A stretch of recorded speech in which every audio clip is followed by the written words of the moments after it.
이제 옆에 있는 분들 바라보시면서 이렇게 인사 나누겠습니다. 성탄의 주인은 예수님이십니다.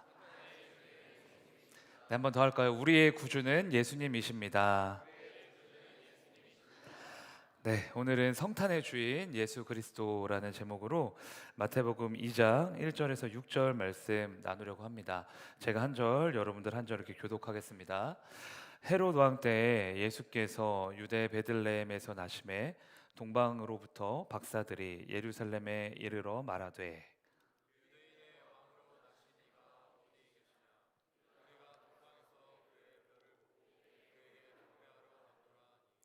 헤롯 왕과 온 예루살렘이 듣고 소동한지라.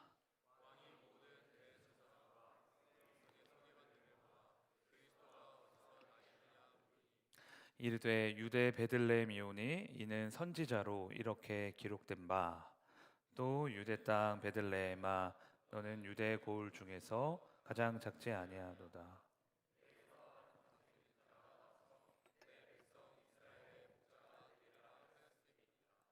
아멘. 크리스마스 시즌에 읽어볼 만한 기독교 고전 소설을 추천한다면 저는 단연 오헨리가 쓴 크리스마스 선물을 추천하고 싶습니다. 소설의 내용을 간략하게 설명드리면 크리스마스가 다가오는데 가난한 부부였던 남편 짐과 아내 델라는 선물을 살 형편이 되지 않았습니다. 그래서 서로 말은 못하고 심각한 고민에 빠지게 돼요. 고심 끝에 아내 델라는 자신의 유일한 자랑이었던 금발머리를 잘라서 그걸 팔기로 결심을 합니다. 머리카락을 팔고 얻은 돈으로 남편의 유일한 재산이었던 금시계에 어울릴 만한 시계줄을 사기로 한 거죠. 한편 남편 짐은 자기 나름대로 고민을 하다가 아내의 아름다운 금발머리에 사용할 수 있는 어, 그 머리빗을 사기 위해 자신의 시계를 팔기로 합니다. 크리스마스 이브에 어떤 일이 벌어졌을까요? 아내 델라는 선물을 머리빗을 받았지만 그걸 사용할 수 있는 뭐가 없죠? 금발 머리가 없었고 남편 집은 고급스러운 시계줄을 받았지만 그에게는 더 이상 금시계가 존재하지 않았습니다. 뭉클하면서도 서글픈 어느 부부의 크리스마스 이야기죠. 그런데 이 소설의 원 제목인 더 기프트 오브 더 메이자이를 번역하면 동방박사의 선물입니다. 예수님의 탄생 소식을 듣고 동방박사들이 황금과 유향과 몰약을 들고 아기 예수님을 찾아온 그 성경 말씀에서 힌트를 얻어 오헬리는 단편 소설의 제목을 그렇게 정한 거죠. 그런데 오늘 본문을 보면요, 아기 예수님의 탄생을 달가워하지 않는 사람들이 등장합니다. 누굴까요? 당시 유대인들의 왕이었던 헤롯이에요. 멀리서 온 동방 박사들이 기쁨과 감격에 차서 유대인의 왕이 나셨다. 온 세상의 구주가 나셨다. 이렇게 말하고 다녔는데 그 말을 듣고 헤롯 왕이 깜짝 놀란 거예요. 볼까요? 본문 3절 읽어볼까요? 시작. 헤롯 왕과 온 예루살렘이 듣고 소동한지라. 헤롯 왕과 온 예루살렘에 소동이 일어났대요. 여러분, 그렇다면 이게 좋은 뜻에서의 소동일까요? 아니면 나쁜 뜻에서의 소동일까?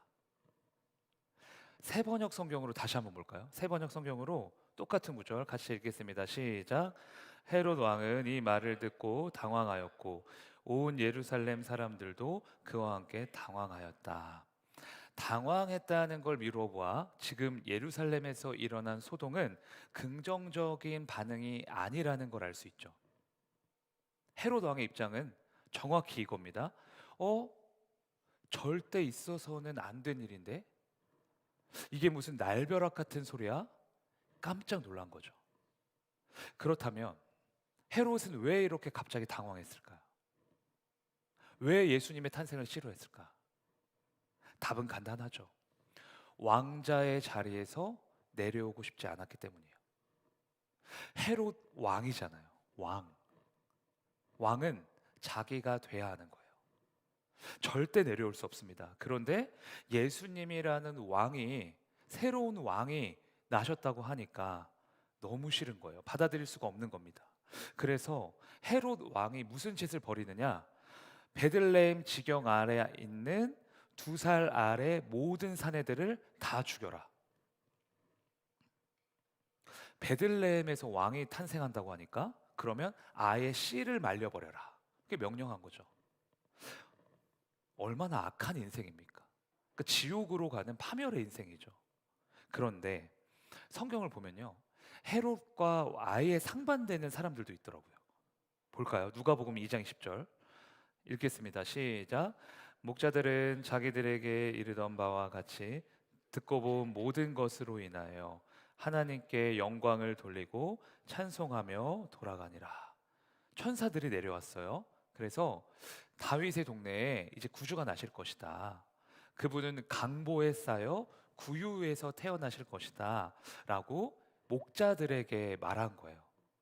그리고 천군 천사들이 함께 하나님을 찬양하는 그 신비한 장면을 목자들이 두 눈으로 목격하게 됩니다. 그리고 그 후에 우리가 방금 읽은 20절 말씀처럼 반응을 한 거예요. 자, 목자들은 하나님께 영광을 올려드리면서 구주 되신 아기 예수님을 찬양합니다. 예수님의 이름을 송축하며 그분의 태어나심을 마음을 다해 경배하는 거예요. 여러분, 그런데 이 당시 목자는요, 제일 비천한 직업이었어요. 사람들이 제일 꺼려하는, 마주치고 싶지 않아 하는 가난하고 더럽고 남루한 사람들입니다. 기피 대상 1호. 그러나 이들의 마음밭은 어떤 밭이에요? 가장 좋은 밭이에요. 예수님을 기꺼이 영접할 수 있는, 예수님이 나의 왕 되심을 감사하며 예수님을 송축할 수 있는 가장 아름다운 밭이었던 거예요. 그에 비해 헤롯 왕은 어떻습니까? 물질도 가지고 있고 지위도 있고 명예도 있고 다 있지만 사실 그의 마음밭은 가장 더럽고 황폐한 밭이었던 거예요. 왕의 자리에서 절대 내려오려고 하지 않는, 마음 가운데 바벨탑이 세워져 있는 그런 마음인 거죠. 여러분, 그래서 성탄절에 우리가 무엇을 확인하셔야 되는지 아십니까? 예수님이 나의 왕 되심을 확인하셔야 돼요. 주님이 내 삶을 통치하시고 주님이 내 삶을 주관하시고 내 삶을 이끌어 가신다는 그 사실을 점검하셔야 됩니다. 내가 그 삶을 정말 기뻐하고 있나? 성탄의 주인으로 오신 예수님을 내 인생의 주인으로, 매일 매 순간의 나의 주인으로 초청하며 감사하고 있나? 돌아보셔야 한다는 겁니다. 왜인지 아세요? 우리 안에는 작은 헤롯 왕이 늘 돌아다니고 있거든요. 제가 언젠가 이런 글을 썼더라고요. 그래서 저도 기억을 못했는데 어제 설교 준비를 하다가 찾았습니다. 들어보세요. 언젠가 크리스마스 설교에서 유대인의 왕으로 나신 아기 예수를 죽이려 했던 헤롯 왕 이야기를 하면서 우리 안에도 작은 헤롯들이 살아있다고 했다. 동방 박사들이 헤롯 왕에게 왕으로 나시니가 어디 계시냐라고 했을 때 헤롯은 분노했다. 그 이유는 자기 인생의 왕은 자기여야만 했기 때문이다. 사탄은 항상 우리에게 내 인생의 왕은 내가 되라고 속삭인다. 사탄이, 또 우리의 죄성이 끊임없이 이 안에서 뭘 만들어내요? 작은 헤롯들을 만들어낸다는 거예요. 그래서 성탄절을 준비하면서, 성탄절을 맞이하면서 꼭 점검하시고 회개하시고 마음을 다시 다잡으셔야 됩니다. 우리의 왕은 오직 예수 그리스도 한 분이신 줄로 믿습니다. 왕 되신 주님만을 경배해야 할 줄로 믿습니다. 우리의 왕으로 오신 예수님을 기뻐하고 또 그분을 초청하는 저와 여러분 되시기를 주님의 이름으로 축원합니다. 저를 따라 고백할까요? 예수님만이 나의 왕이십니다. 누가복음 2장 10절 말씀 같이 읽겠습니다. 많이 피곤하시죠? 같이 읽겠습니다. 시작. 천사가 이르되 무서워하지 말라. 보라, 내가 온 백성에게 미칠 큰 기쁨의 좋은 소식을 너희에게 전하노라. 아멘.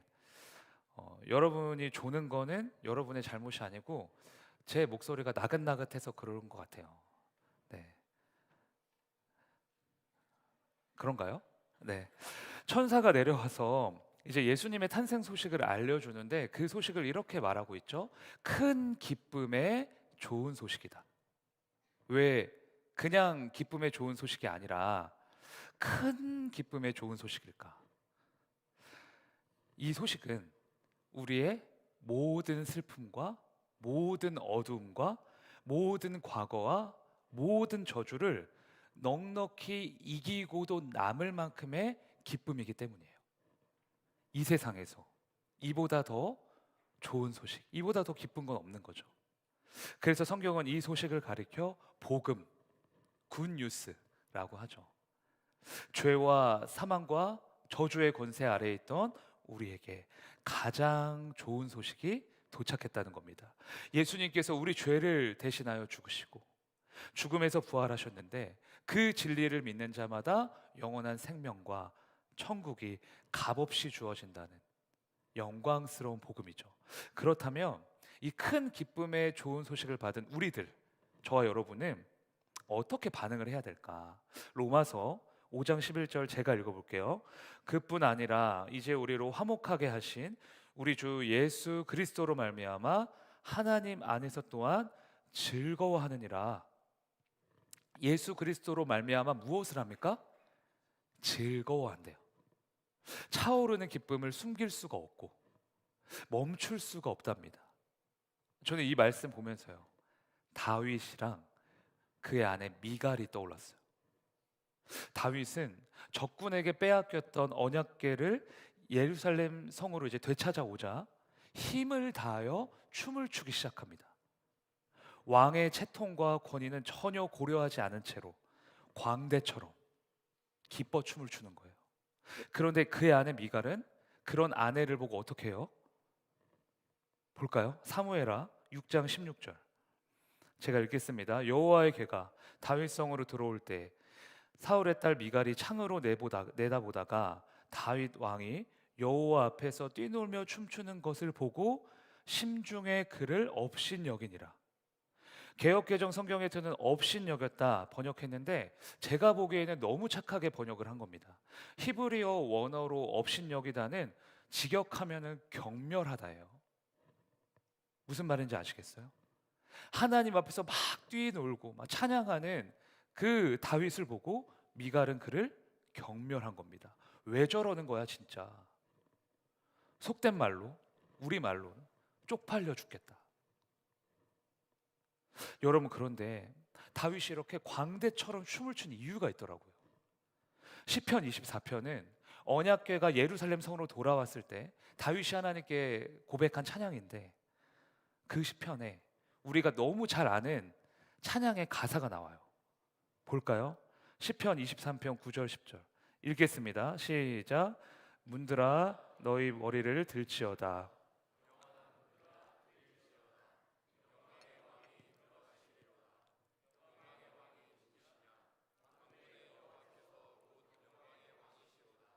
아멘. 여러분 아시죠? 문들아 머리 들어라. 그 찬양. 영원한 문들아, 영광의 왕이 들어가신다. 문을 열어라. 이 찬양은 사실 다윗의 고백이에요. 하나님 앞에서 광대처럼 춤을 추면서 바보같이 기뻐하면서 모든 문들아 머리를 들어라. 왕 대신 그분이 오셨다. 기쁨으로 선포하는 거죠. 미가를 포함한 모든 백성들이 지켜보는 가운데 모든 신하들이 다윗을 보고 있는데 혼자 광대가 된 거예요. 미갈이 경멸의 눈짓을 주고 있지만 백성들이 저 왜 저러나 의아해하고 있지만 그런 시선에 아랑곳하지 않고 하나님만 바라보면서 찬양하고 있는 겁니다. 다윗은 왜 그랬을까요? 다윗은 기쁨의 춤으로 백성들에게 무언의 메시지를 전달하고 싶었던 게 아닐까 싶어요. 잘 봐라. 이 나라의 왕은 나 다윗이 아니라 만군의 여호와 하나님이시다. 나는 하나님 앞에 종에 불과하고 한 자녀에 불과하고 어린아이에 불과하다. 이 나라를 이끌어가는 분, 너희들을 책임지시는 분, 저 위에 계신 만군의 여호와 하나님이시다. 이런 마음 아니었을까요? 여러분, 그러면 우리가 이 말씀으로 또 점검해 볼 게 있어요. 우리는 지금 다윗처럼 바보같이 춤을 추는 사람입니까? 아니면 그렇게 춤추는 사람을, 그렇게 전적인 믿음으로 사는 사람을 경멸하며 멸시하는 미갈과 같은 인생입니까? 제가 한동안 젊은이 예배 드릴 때마다 이번 연도에 눈물이 멈추지 않은 적이 있어요. 어떤 자매님이 여기에 계실 거예요. 자매님이 찬양 시간마다 정말 어린아이처럼 막 기뻐서 막 뛰시는 거예요. 멋있게 뛰는 게 아니라, 옆에 있는 사람 의식하면서 찬양하는 게 아니라 정말 순수하게 어린아이처럼 뛰면서 찬양하는데, 제가 그 모습을 이렇게 뒤에서 보는데 눈물이 막 쏟아져요. 왜냐하면 그분의 상황은 그렇게 기뻐하실 수 있는 상황이 아니거든요. 적어도 제가 보기에는 충분히 힘들어 하실 만한 상황이거든요. 근데 그렇게 매번 기뻐서 뛰시는 거예요. 제가 그 자매님 보면서 이번 연도에 정말 반성 많이 했습니다. 아, 저렇게 찬양하는 게 하나님 앞에서 다윗처럼 찬양하는 거구나. 기뻐 뛰는 거구나. 저게 찬양이구나. 깨달았어요. 너무 부끄럽지만 목사가 돼서 그 사실을 깨달은 거예요, 새삼. 근데 저는 이번에 우리 청년들이 뮤지컬 준비하는 거 보면서도 너무 감사했어요. 뭐가 감사했냐면, 청년들이 힘을 다해서 뮤지컬 연습하고, 그래서 입술이 부르트고 다크서클이 막 턱까지 내려오고, 그러는데도 괜찮냐? 괜찮니? 물어보면 기쁘다는 거예요. 감사하대요. 여러분들 보면서 제가 더 감사했어요. 결과를 떠나서 뭐 이틀 뒤에 전야제 때 뭐 어떤 성과가 나올지 그런 걸 떠나서 여러분들이 예수님의 오심을 기쁨으로 준비했다는 것, 그것 자체가 이미 승리한 거거든요. 여러분 이미 승리자예요. 예수님이 주신 그 큰 기쁨의 소식을 믿으셨고, 그 소식을 고대하셨고, 또 그 소식을 기쁨으로 누리고 계시잖아요. 그렇다면 여러분은 승리한 겁니다. 하나님이 이렇게 말씀하시거든요. 느헤미야 8장 10절 읽겠습니다. 시작. 여호와로 인하여 기뻐하는 것이 너의 힘이니라 하고. 제가 저번에도 말씀드린 것 같아요. 힘이 있어서 기뻐하는 것이 아니라, 기뻐하는 것이, 기뻐하는 사람이 힘이 있는 인생이고 능력이 있는, 복음이 있는 그런 인생이라는 거예요. 여러분, 성탄을 준비하시는 게 기쁘시죠? 안 기쁘십니까? 예수님이 나의 구원자 되시고 나의 아버지가 되시고 내 평생을 책임지신다는 그 사실이 기쁘시죠? 말 안 하셔도 알아요. 기뻐 보여요. 그래도 우리 입술로도 표현했으면 좋겠어요. 입술로 선포하면 우리의 기쁨이 배가 되니까. 저를 따라 선포하실까요? 예수님으로 인해 기뻐하겠습니다. 네, 이제 고린도전서 2장 15절 말씀 읽겠습니다. 시작. 우리는 구원받는 자들에게나 망하는 자들에게나 하나님 앞에서 그리스도의 향기니.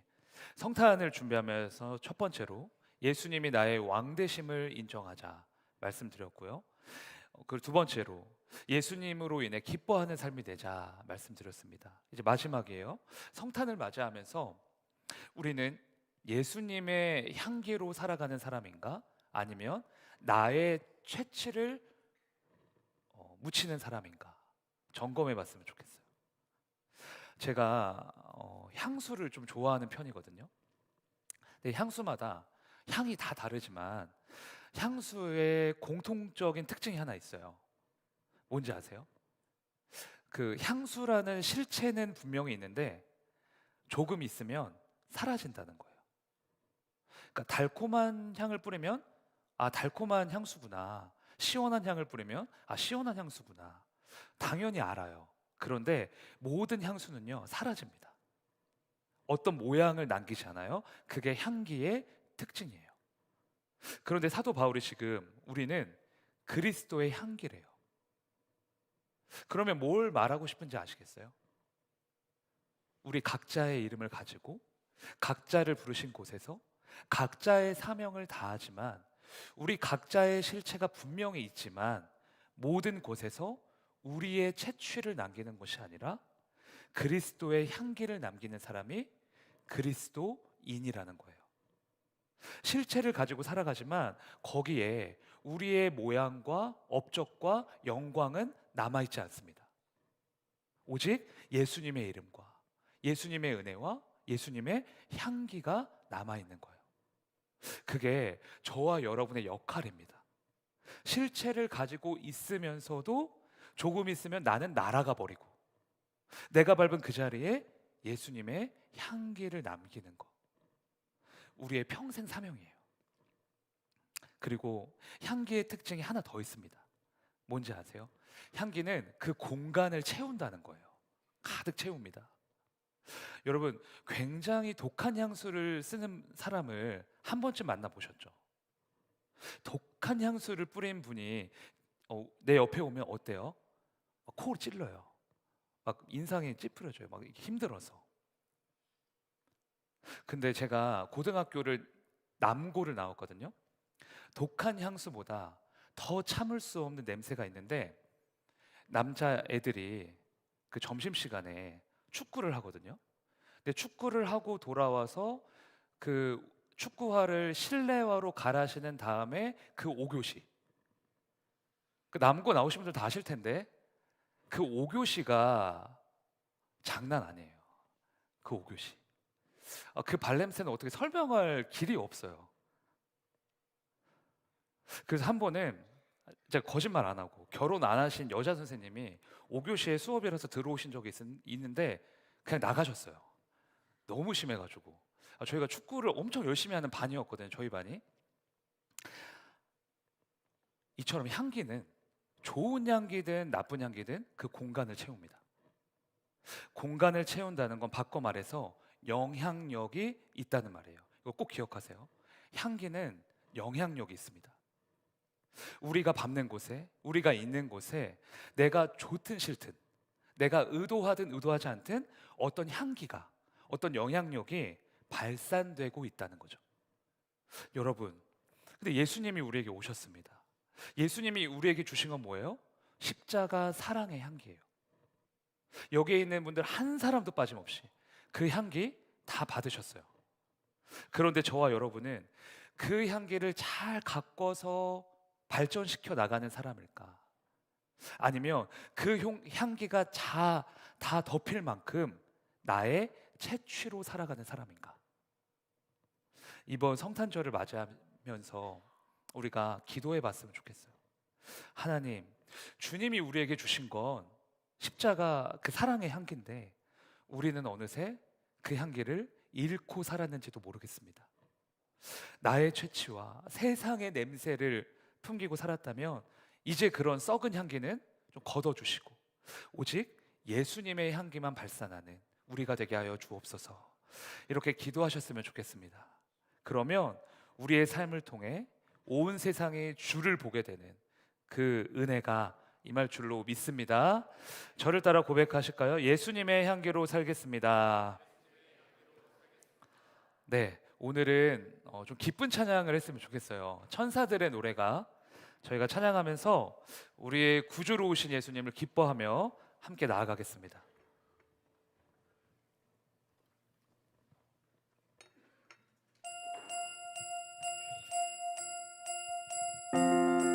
저희 박수 치면서 찬양할까요?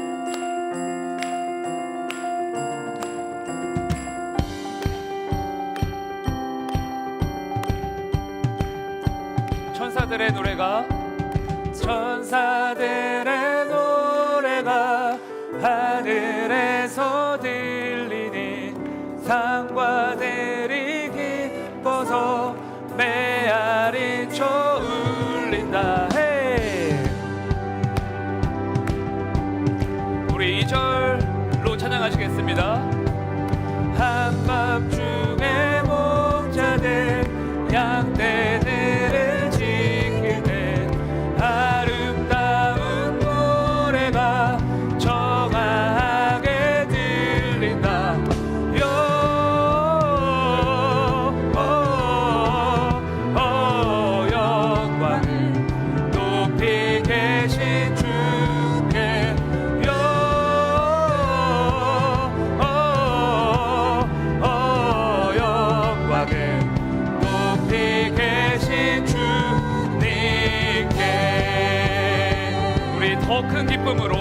하나님을 찬양하며 나아가겠습니다.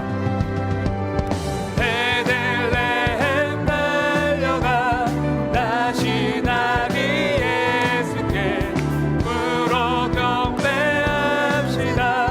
탄생 구유 안에 누이신 구유 안에 누이신 어린 아기 예수께 우리 들고 다 함께 기쁜 찬송 영광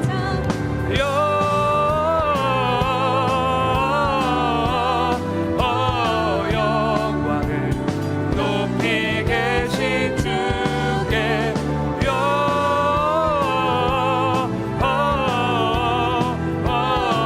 영광을 높이 계신 주님께 여러분의 목소리로 높이 계신 주께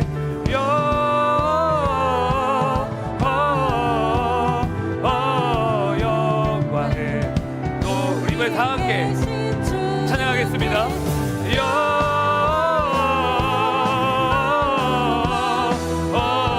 영광을 우리 두 손 들고 같이 찬양할까요?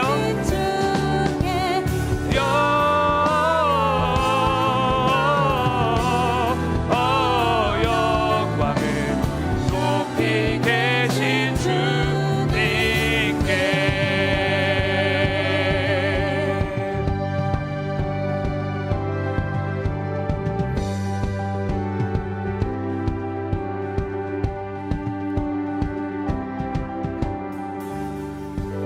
네, 하나님께 영광의 박수 올려드리겠습니다. 네, 오늘 주신 말씀 붙들고 함께 기도하길 원합니다. 하나님, 성탄의 주인으로 오신 주님을 경배합니다. 왕 대신 주 앞에 엎드려 주님만을 따르고 주님만 송축하는 우리가 되게 하여 주시옵소서. 또한 주님 기뻐하는 자가 되길 원합니다. 세상의 조건이나 우리의 감정에 따라 기뻐하는 것이 아니라 나를 구원하신 복음으로 인해 기뻐 뛰는 우리가 되게 하여 주시옵소서. 또한 주님 우리에게 그 크신 사랑을 주셨으니 이제 그리스도의 향기로 살아가길 원합니다. 나의 채취가 아닌 내가 받는 모든 곳마다 그리스도의 향기가 퍼져서 선한 영향력으로 온 세상을 변화시키는 우리가 되게 하여 주시옵소서. 이 시간 주님의 이름 부르짖고 함께 기도하겠습니다. 주여,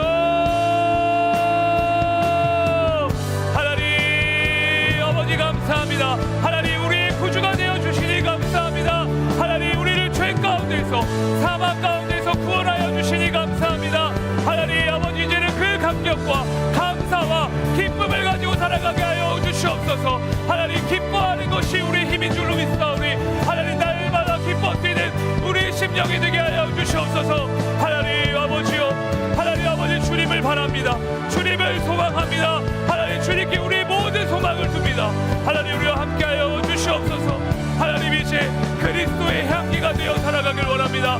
우리가 받는 곳마다 예수님의 향기가 울려 퍼지게 하시고 예수님의 향기가 널리 퍼지게 하여 주시옵소서. 하나님 우리를 만나는 모든 영혼들이 예수 그리스도를 주로 알고 주로 영접하는 하나님 그 귀한 은혜가 임하게 하여 주시옵소서. 하나님 우리를 부르신 곳이 어디든 예수님의 향기로 살아가 선한 영향력을 끼치는 하나님 우리의 삶이 되길 원합니다. 하나님 아버지여, 주님의 향기로 살아가게 하여 주시옵소서. 주의 말씀으로 살아가게 하여 주시옵소서. 그래야 우리를 통하여 온 세상이 주를 보게 하시고 변화될 수 있도록 주의 은혜를 부어 주시옵소서.